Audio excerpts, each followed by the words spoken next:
नमस्कार, आप देख रहे हैं बिहारी न्यूज़ और आपके साथ मैं हूं शिवानी। बिहार की ताज़ा और अहम खबरों की ओर आगे बढ़ने से पहले आज 14 अप्रैल को हम डॉक्टर भीमराव अंबेडकर की जयंती के तौर पर मनाते हैं, जिन्हें भारतीय संविधान का जनक और समाज सुधारक के रूप में पहचाना जाता है। डॉक्टर भीमराव अंबेडकर का जन्म 14 अप्रैल यानी आज ही के दिन 1891 को हुआ था। तो अब चलिए एक नज़र डालते हैं आज की बुलेटिन की सुर्खियों पर। ई मापी आवेदन में दर्ज करें सिर्फ निजी मोबाइल नंबर। भूमि मापी आवेदन में निजी मोबाइल नंबर अनिवार्य, 1 फरवरी से लागू है यह नया नियम। अब ऑनलाइन दर्ज करें सड़क से जुड़ी शिकायत। सड़क समस्याओं हेतु ऑनलाइन पोर्टल पर जाएं। पथ विभाग की वेबसाइट से दर्ज करें शिकायत। महिला कबड्डी वर्ल्ड कप में मुफ्त होगी दर्शकों की एंट्री। 1 जून से होगा राजगीर में कबड्डी का यह महासंग्राम। नीतीश सरकार का बड़ा प्रशासनिक फेरबदल, कई वरिष्ठ अफसरों के विभाग बदले। वंदना प्रेयसी को मिला समाज कल्याण विभाग। गोरखपुर सिलीगुड़ी एक्सप्रेसवे से जुड़ेगा बिहार। बिहार को मिलेगा देश के 20 शहरों से सीधा कनेक्टिविटी। बिहार के 8 जिलों को जोड़ेगा नया एक्सप्रेसवे। अब पासपोर्ट में जीवन साथी का नाम जोड़ना आसान। शादी प्रमाण पत्र के बिना पासपोर्ट में जोड़ सकते हैं नाम। अब सिर्फ फोटो और हस्ताक्षर से पासपोर्ट करें अपडेट। इकाना में होगी रन वर्षा या स्पिन का जलवा। लखनऊ सुपर जायंट्स बनाम चेन्नई सुपर किंग्स, कौन दिखाएगा इकाना में अपना दम। आज शाम 7:30 बजे से रन बरसेंगे या गेंदबाज मचाएंगे कहर। अब चलिए बढ़ते हैं बिहार की 25 बड़ी खबरों की विस्तार से।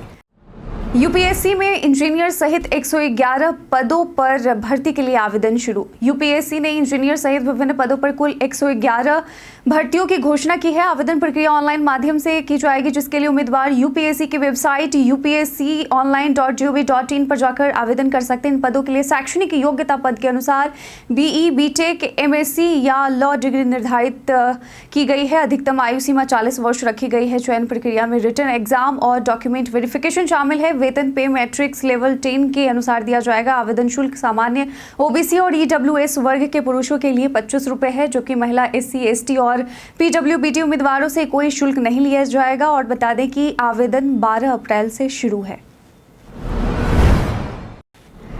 ई मापी में व्यक्तिगत मोबाइल नंबर ही दर्ज करें। जी हां, राजस्व एवं भूमि सुधार विभाग द्वारा बीते दिन एक्स अकाउंट से भूमि मापी के ऑनलाइन आवेदन में एक महत्वपूर्ण सूचना जारी की गई और सभी आवेदकों से निवेदन किया गया है कि वे अपना निजी मोबाइल नंबर ही आवेदन में दर्ज करें। आवेदन करने पर मापी हेतु राशि जमा करने की सूचना आवेदक के मोबाइल नंबर पर SMS के माध्यम से भेजी जाएगी। यदि 60 दिनों के भीतर राशि जमा नहीं की जाती है तो आवेदन स्वतः रद्द मान लिया जाएगा।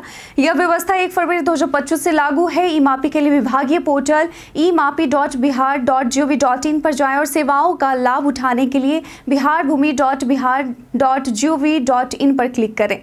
ऑनलाइन सड़क संबंधी शिकायत करें।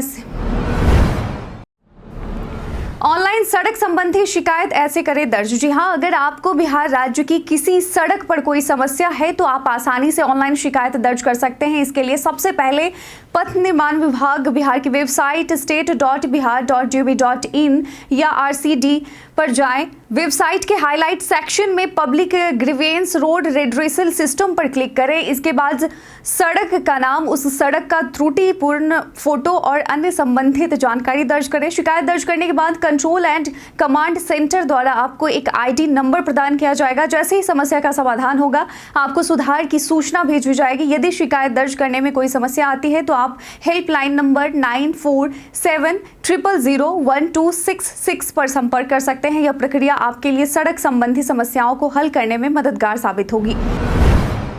डीएलएड परीक्षा के लिए आवेदन 15 से 26 अप्रैल तक। बिहार विद्यालय परीक्षा समिति ने 2025 डीएलएड परीक्षा के लिए मूल पंजीयन कार्ड और परीक्षा आवेदन पत्र को अपनी वेबसाइट पर अपलोड कर दिया है। सभी संबंधित विद्यार्थियों को यह पंजीयन कार्ड और आवेदन पत्र उनके संस्थान के प्राचार्य से प्राप्त होगा।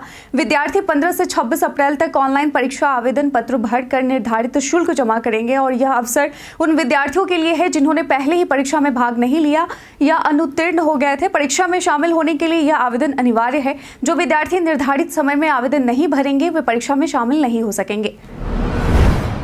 महिला कबड्डी वर्ल्ड कप प्रतियोगिता में दर्शकों की होगी फ्री एंट्री। जी हां, बिहार के राजगीर में पहली बार महिला कबड्डी विश्व कप का आयोजन 1 से 10 जून तक किया जाएगा। इससे पहले 2012 में यह प्रतियोगिता पटना में हुई थी। इस बार 13 देशों की टीमें Bharat, Iran, Bangladesh, Nepal, Thailand, Holland, Japan, Poland, Argentina, Hungary, Germany, Kenya और युगांडा हिस्सा लेंगी और भारतीय महिला टीम राजगीर में ही अभ्यास करेगी ताकि उन्हें स्थानीय माहौल में खेलने की आदत हो सके। दर्शकों के लिए मैच देखने की व्यवस्था मुफ्त होगी, लेकिन ऑनलाइन रजिस्ट्रेशन कर पास लेना होगा। जिनके पास नहीं होंगे उनके लिए बाहर स्क्रीन पर लाइव प्रसारण की व्यवस्था होगी। टीवी पर भी मैच प्रसारित किए जाएंगे। प्रतियोगिता के सभी इंतजाम सरकार द्वारा किए जाएंगे। 15 अप्रैल से चलेगा अपार आईडी विशेष अभियान। पटना जिले में अब तक केवल 50% बच्चों की ही अपार आईडी बन पाई है, जिसका मुख्य कारण कई छात्रों के पास आधार कार्ड का न होना और एजेंसियों की लापरवाही है। सरकारी स्कूलों के 65% और निजी स्कूलों के मात्र 30% बच्चों की आईडी तैयार हो सकी है। जिला शिक्षा विभाग ने बताया कि आधार कार्ड में त्रुटियों और फर्जीवाड़े के कारण आईडी निर्माण धीमा पड़ा है। एजेंसी कर्मचारियों की अनियमितताओं के चलते 40 आधार केंद्र बंद कर दिए गए हैं और 23 ऑपरेटरों पर पेनल्टी लगाई गई है। अब विभाग 15 अप्रैल से विशेष अभियान शुरू कर रहा है ताकि आधार कार्ड बनवाकर अपार आईडी निर्माण की प्रक्रिया को तेज किया जा सके। अभिभावकों से बच्चों का आधार शीघ्र बनवाने की अपील की गई है। इस एक्सप्रेसवे से बिहार को 20 शहरों से सीधी कनेक्टिविटी। केंद्र सरकार ने बिहार के 8 जिलों को जोड़ने वाले 568 किलोमीटर लंबे गोरखपुर सिलीगुड़ी एक्सप्रेसवे को मंजूरी दी है, जिसमें 417 किलोमीटर बिहार में होगा। यह एक्सप्रेसवे बिहार, उत्तर प्रदेश और पश्चिम बंगाल को जोड़ते हुए 20 शहरों से होकर गुजरेगा और यह सड़क 120 किलोमीटर प्रति घंटे की रफ्तार के लिए डिजाइन की गई है, जिससे यात्रा समय में भारी आएगी और एक्सप्रेसवे से व्यापार, पर्यटन और औद्योगिक विकास को बढ़ावा मिलेगा। साथ ही कृषि उत्पादों के लिए बाजार तक पहुंच आसान होगी और यह परियोजना रोजगार सृजन, पर्यटन के विकास और नेपाल के साथ व्यापार को भी बढ़ावा देगी। इसके साथ ही बिहार में अन्य एक्सप्रेसवे भी प्रस्तावित है। क्या आप जानते हैं पेट्रोल और परफ्यूम ठंडे क्यों महसूस होते हैं? पेट्रोल, परफ्यूम और अन्य वाष्पशील तरल पदार्थों के त्वचा पर गिरने पर ठंडक का अनुभव होता है। इसका मुख्य कारण इन पदार्थों का तेजी से वाष्पीकृत होना है। जब ये तरल हमारी त्वचा से संपर्क करते हैं तो ये शरीर की ऊष्मा को अवशोषित कर लेते हैं और शरीर की गर्मी के कारण ये तेजी से वाष्प में बदल जाते हैं और हवा में उड़ जाते हैं। इस प्रक्रिया को वाष्पीकरण भी कहते हैं, जिसमें ऊष्मा की आवश्यकता होती है और यह ऊष्मा शरीर से ली जाती है, जिससे उस स्थान पर तापमान घटता है और ठंडक महसूस होती है। यही कारण है कि पेट्रोल या परफ्यूम लगाने पर ठंडा महसूस होता है।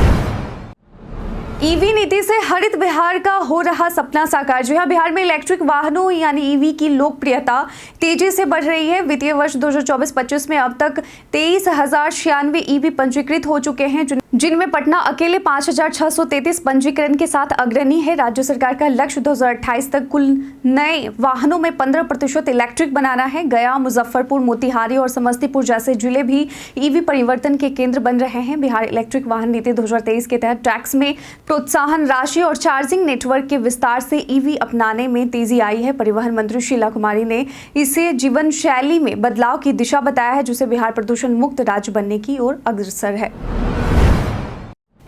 पासपोर्ट में जीवन साथी का नाम जोड़ना अब हुआ आसान। विदेश मंत्रालय ने पासपोर्ट में जीवन साथी का नाम जोड़ने की प्रक्रिया को आसान बनाते हुए शादी के रजिस्ट्रेशन सर्टिफिकेट की अनिवार्यता समाप्त कर दी है। अब सिर्फ एक संयुक्त फोटो और दोनों के हस्ताक्षर ही पर्याप्त होंगे। इसके लिए एनेक्सर जे नामक नया फॉर्म जारी किया गया है, जिसमें फोटो, हस्ताक्षर, नाम, तारीख और स्थान की जानकारी देनी होगी। आवेदक को अपने आधार, वोटर आईडी और यदि हो तो पासपोर्ट नंबर जैसी जानकारी भी देनी होगी और यह सुविधा खासकर पारंपरिक विवाह करने वाले उत्तर भारत के दंपतियों के लिए फायदेमंद है, जहां शादी का रजिस्ट्रेशन सामान्य रूप से नहीं होता। अब नौकरी, वीजा या ट्रांसफर के समय पासपोर्ट में जीवन साथी का नाम जोड़ना पहले से कहीं ज्यादा आसान हो गया है।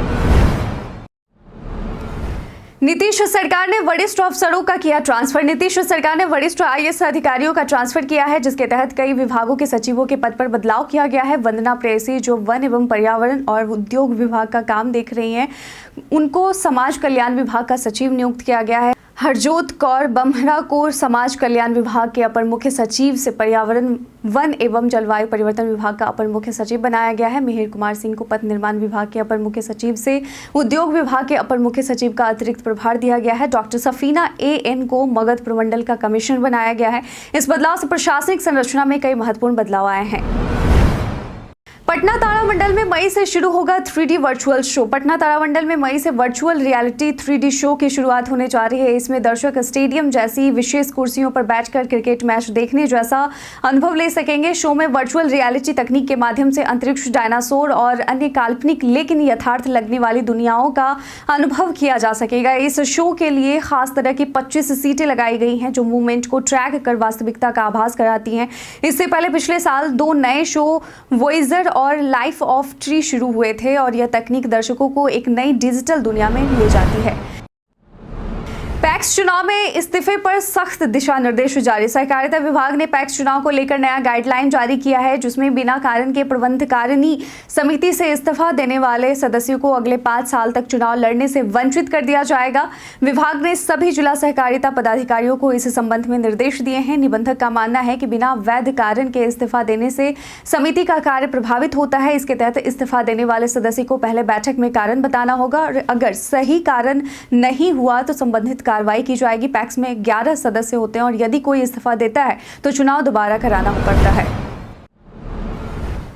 आज खेलो इंडिया यूथ गेम्स 2025 के प्रतीक का अनावरण करेंगे सीएम नीतीश। बिहार में 4 से 15 मई तक होने वाले खेलो इंडिया यूथ गेम्स 2025 के प्रतीक और शुभंकर का अनावरण मुख्यमंत्री नीतीश कुमार आज 14 अप्रैल को करेंगे। इस अवसर पर पटना स्थित ज्ञान भवन में गेम्स का एंथम और जर्सी भी प्रस्तुत की जाएगी। कार्यक्रम में केंद्रीय श्रम एवं रोजगार मंत्री डॉक्टर मनसुख मांडविया मुख्य अतिथि होंगे। इसके अलावा केंद्रीय खेल राज्य मंत्री रक्षा निखिल खड़से, उप मुख्यमंत्री सम्राट चौधरी, विधानसभा अध्यक्ष विजय कुमार सिन्हा सहित अन्य गणमान्य अतिथि भी मौजूद रहेंगे। खेलो इंडिया के यह आयोजन राज्य के 5 जिलों पटना, राजगीर, गया, भागलपुर और बेगूसराय में होंगे। राज्य में 15 अप्रैल तक आंधी बारिश की चेतावनी जारी। मौसम वैज्ञानिकों के अनुसार बिहार के कई जिलों में 15 अप्रैल तक मौसम खराब बना रहेगा। इस दौरान हल्की बारिश, आंधी और ओलावृष्टि की संभावना जताई गई है। 12 और 13 अप्रैल को पटना, नालंदा, गया, शेखपुरा, नवादा व जहानाबाद के कुछ हिस्सों में बारिश हुई, जबकि 14 और 15 अप्रैल को हल्की बारिश की आशंका है। दक्षिण पूर्व बिहार के भागलपुर, बांका, जमुई, मुंगेर और खगड़िया में भारी बारिश और वज्रपात के संकेत मिले हैं। हाल ही में आई आंधी तूफान में राज्य में कई लोगों की जान ली है और ऐसे में मौसम विभाग ने लोगों को सतर्क रहने और घर से निकलने से पहले मौसम की जानकारी लेने की सलाह दी है। जमुई पुलिस ने 10 लाख की शराब पकड़ी। जमुई पुलिस ने बिहार झारखंड सीमा पर कार्रवाई करते हुए तेल टैंकर में छिपाकर ले जा रही 900 लीटर विदेशी शराब जब्त की। यह शराब झारखंड से लखीसराय लाई जा रही थी जिसकी कीमत लगभग 10 लाख रुपए है। पुलिस ने इस मामले में 2 तस्करों सोहन कुमार और गौरव कुमार को गिरफ्तार किया। गुप्त सूचना के आधार पर गरही थाना क्षेत्र के रोपा वेल के पास तेल टैंकर की जांच की गई जिसमें शराब बरामद हुई। तस्करों ने बताया कि वे पुलिस को चकमा देने के लिए पहले भी इसी तरीके से शराब की तस्करी करते रहे हैं। बिहार में विकसित हुआ बीज रहित टमाटर। बिहार के भागलपुर जिले स्थित बिहार कृषि विश्वविद्यालय सबौर के शोधकर्ताओं ने बीज रहित टमाटर की एक नई किस्म विकसित की है। इस टमाटर में बीज या तो नहीं होंगे या बहुत ही कम मात्रा में होंगे जिससे इसका उपयोग प्रोसेसिंग उद्योग में अधिक हो सकेगा। यह टमाटर अधिक गुद्देदार, कठोर और लंबे समय तक स्टोर किया जा सकने वाला होगा जिससे किसानों को अधिक लाभ मिलेगा। और यह किस्म पादप प्रजनन व अनुवांशिकी विभाग ने परमाणु ऊर्जा विभाग के सहयोग से तैयार की है। कुलपति डॉक्टर DR सिंह के अनुसार इस नई किस्म से किसानों की आमदनी बढ़ेगी और उपभोक्ताओं को अधिक पोषण मिलेगा। इसका नाम भी सबौर कृषि विश्वविद्यालय के नाम पर रखा जाएगा। बिहार में स्थापित होगा विशेष औद्योगिक क्षेत्र। नीतीश सरकार बिहार में विशेष औद्योगिक क्षेत्रों की स्थापना करने जा रही है जिसका उद्देश्य राज्य में निवेश बढ़ाना है। उद्योग सचिव वंदना प्रेयसी के अनुसार ये क्षेत्र कृषि उत्पादों और हस्तशिल्प गतिविधियों के आधार पर बनाए जाएंगे। उदाहरण के तौर पर बेगूसराय और पश्चिमी चंपारण में खिलौने और प्लास्टिक उत्पादों के लिए क्षेत्र बनाए जाएंगे जबकि हाजीपुर में फार्मा क्षेत्र स्थापित होगा। बिहार की नई औद्योगिक नीति जल्द ही पेश की जाएगी जिससे राज्य में निवेश आकर्षित होगा। दिसंबर 2024 में आयोजित बिहार बिजनेस कनेक्ट 2024 के बाद 423 कंपनियों के साथ MOU किए गए हैं जिसमें अक्षय ऊर्जा, विनिर्माण और खाद्य प्रसंस्करण क्षेत्र में प्रमुख निवेश प्रस्ताव शामिल हैं।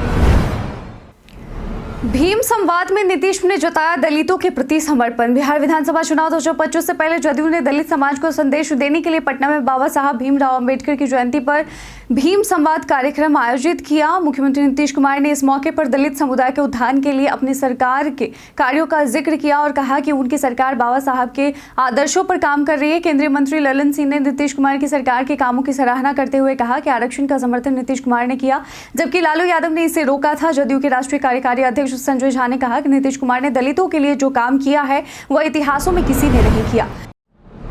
बिहार में कांग्रेस की बढ़ती सक्रियता, खड़गे का बिहार दौरा। जी हां, कांग्रेस अध्यक्ष मल्लिकार्जुन खड़गे 19-20 अप्रैल को बिहार के बक्सर और पटना में 2 दिवसीय दौरे पर आ रहे हैं, जहां वे पार्टी कार्यकर्ताओं को संबोधित करेंगे और आगामी विधानसभा चुनाव के लिए रणनीति बनाएंगे। इस दौरे के दौरान वे बिहार कांग्रेस के नेताओं से मुलाकात करेंगे और सीटों के बंटवारे पर चर्चा करेंगे। हालांकि इस दौरान उनके लालू यादव या तेजस्वी यादव से मिलने की कोई योजना नहीं है, लेकिन अंतिम समय में यह संभव हो सकता है। महागठबंधन के नेताओं की 17 अप्रैल को बैठक में सीटों के तालमेल पर चर्चा होगी, जो खड़गे के दौरे से पहले होगी। पूर्व विधायक राम अवतार शाह का दिल का दौरा पड़ने से निधन। पूर्व विधायक राम अवतार शाह का दिल का दौरा पड़ने से निधन हो गया है। वे गोपालगंज के निवासी थे और लंबे समय से बीमार चल रहे थे। बीते दिन उन्हें उल्टी आने पर अस्पताल में भर्ती कराया गया, लेकिन गंभीर हालत को देखते हुए पटना रेफर किया गया, जहां रास्ते में उनका निधन हो गया। राम अवतार शाह 1995 में जनता दल से विधायक बने थे और गोपालगंज के विकास में अहम योगदान दिया था। उनके निधन के बाद राजनीतिक हलकों में शोक की लहर है। आज उनका अंतिम संस्कार राजकीय सम्मान के साथ किया जाएगा। परिवार में उनके 3 बेटे 3 बेटियां हैं, जिनमें से एक बेटी जनसुराज की नेता है। एलएसजी बनाम सीएसके, आज होगा रोमांचक मुकाबला। लखनऊ के कान्हा स्टेडियम में 14 अप्रैल यानी आज एलएसजी और सीएसके के बीच हाई स्कोरिंग मुकाबले की उम्मीद है। इस सीजन अब तक यहां तक का औसत स्कोर 195 रहा है, जिससे चौके छक्कों की बारिश तय मानी जा रही है। हालांकि जैसे जैसे मैच आगे बढ़ेगा, इस पिच पर स्पिनर्स का असर बढ़ सकता है। अब तक इस मैदान पर पहले बल्लेबाजी और लक्ष्य का पीछा करने वाली टीमों के आंकड़े लगभग बराबर हैं, जिससे टॉस ज्यादा मायने नहीं रखेगा। कुल 17 आईपीएल मैचों में 8-8 बार दोनों परिस्थितियों में जीत दर्ज हुई है। टॉस जीतने वाली टीमों का पलड़ा थोड़ा भारी रहा है। मौसम की बात करें तो दिन में साफ रहेगा, हालांकि शाम को हल्की बारिश की संभावना है, लेकिन इससे मैच पर खास असर नहीं पड़ेगा। भारत के इतिहास में आज की तारीख कई कारणों से है दर्ज। 14 अप्रैल यानी आज ही के दिन 2005 में भारत और अमेरिका ने अपने अपने उड़ान क्षेत्र एक दूसरे की एयरलाइनों के लिए खोलने का ऐतिहासिक समझौता किया। 2008 में उत्तर प्रदेश सरकार ने पश्चिमी उत्तर प्रदेश का भौगोलिक नक्शा बनाने की घोषणा की। 14 अप्रैल 1891 में भीमराव अंबेडकर का जन्म हुआ। 1922 में अली अकबर खां, प्रसिद्ध भारतीय संगीतकार, शास्त्रीय गायक और सरोद वादक का जन्म हुआ। 1859 में जमशेद जी जीजाभाई का निधन हुआ और आज ही के दिन डॉक्टर भीमराव अंबेडकर का जयंती और अग्निशमन दिवस के तौर पर मनाया जाता है। अब जी बोर्ड पर बनाए मजेदार मीम्स एआई से। जी हां, गूगल अब जी बोर्ड में एक नया AI based meme generator meme studio लाने की तैयारी में है। इस फीचर के तहत यूजर बेस इमेज चुनकर उसमें टेक्स्ट जोड़ सकते हैं और मीम्स बना सकते हैं। इसके अलावा एक जनरेट फीचर भी होगा, जहां यूजर कोई टॉपिक डालकर एआई से इमेज और कैप्शन सजेस्ट करवा सकते हैं। इसमें सुरक्षा फिल्टर भी होंगे ताकि आपत्तिजनक सामग्री ना बने। इस नई सुविधा के जरिए गूगल एआई के क्षेत्र में अपनी पकड़ को और मजबूत कर रहा है, जैसे कि चैटजीपीटी और अन्य इमेज जनरेशन टूल्स ने हाल ही में लोकप्रियता हासिल की है। पीएम इंटर्नशिप 2025 के लिए आवेदन की अंतिम तिथि नजदीक। प्रधानमंत्री इंटर्नशिप स्कीम 2025 के लिए रजिस्ट्रेशन की अंतिम तिथि नजदीक है। पहले आवेदन की आखिरी तारीख 31 मार्च 2025 थी, जिसे अब बढ़ाकर 15 अप्रैल 2025 कर दिया गया है। इच्छुक और योग्य उम्मीदवार pminternship.mca.gov.in पर जाकर आवेदन कर सकते हैं। इस स्कीम के तहत चयनित उम्मीदवारों को हर महीने 5,000 रुपये स्टाइपेंड मिलेगा। योग्य उम्मीदवार वे होंगे जो 21 से 24 वर्ष की आयु के हैं और जो फुल टाइम रोजगार या शिक्षा में शामिल नहीं हैं। आईआईटी, आईआईएम और अन्य प्रमुख संस्थानों के ग्रेजुएट्स इस स्कीम के लिए योग्य नहीं होंगे। इसके अलावा सरकारी नौकरी करने वाले परिवारों के सदस्य भी आवेदन नहीं कर सकते हैं। हम प्रतिदिन आपसे 5 ऐसे जरूरी सवाल और उसके जवाब पूछते हैं, जो कि बीपीएससी, बिहार पुलिस दारोगा समेत एसएससी जैसे अन्य प्रतियोगी परीक्षाओं में काम आएंगे। सवाल इतिहास, बिहार स्पेशल, विज्ञान, करंट अफेयर्स और भूगोल से रहेंगे। पूछे गए 5 सवाल में आपने कितना सही उत्तर दिया है, यह हमें कमेंट सेक्शन में लिखकर जरूर बताएं। आज का हमारा पहला सवाल है, धातु के सिक्कों का सर्वप्रथम प्रयोग किस काल में हुआ? ऑप्शन ए सल्तनत काल, ऑप्शन बी मध्य पाषाण काल, ऑप्शन सी बुद्ध काल 6ठी शताब्दी ईसा पूर्व, ऑप्शन डी वैदिक काल। इसका सही उत्तर है ऑप्शन सी बुद्ध काल 6ठी शताब्दी ईसा पूर्व। आज का दूसरा सवाल है, डॉक्टर राजेंद्र प्रसाद किस जेल में कैद थे? Option A cellular jail, option B Bankipur jail, option C Nettukaltheri jail और ऑप्शन डी तिहाड़ जेल। इसका सही उत्तर है ऑप्शन बी बांकीपुर जेल। आज का तीसरा सवाल है, गांवों में छोटे मोटे सिविल और आपराधिक मामलों का निपटारा कौन करता है? Option A sarpanch, option B panch, option C Nyaya Panchayat, option D जिला मजिस्ट्रेट। इसका सही उत्तर है ऑप्शन सी न्याय पंचायत।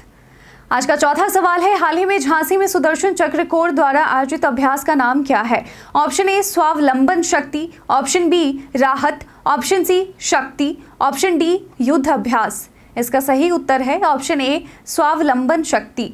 आज का पांचवा और आखिरी सवाल है, हाल ही में भारत की पहली निजी सैन्य विमान फैक्ट्री का उद्घाटन किस राज्य में हुआ?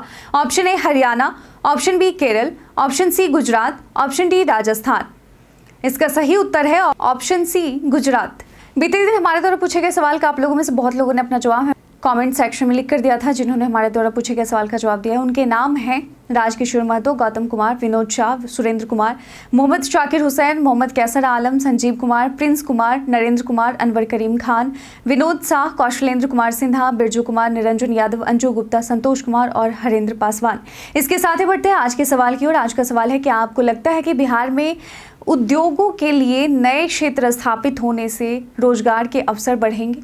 अपना जवाब में कमेंट सेक्शन में लिखकर जरूर बताइएगा। आज के बुलेटिन में बस इतना ही। बिहार के तमाम खबरों के साथ अपडेट रहने के लिए देखते रहें बिहारी न्यूज़। और साथ ही अगर आप यूट्यूब चैनल पर देख रहे हैं तो चैनल को सब्सक्राइब कर लें। अगर आप फेसबुक पेज पर देख रहे हैं तो लाइक और फॉलो करना ना भूलें। धन्यवाद।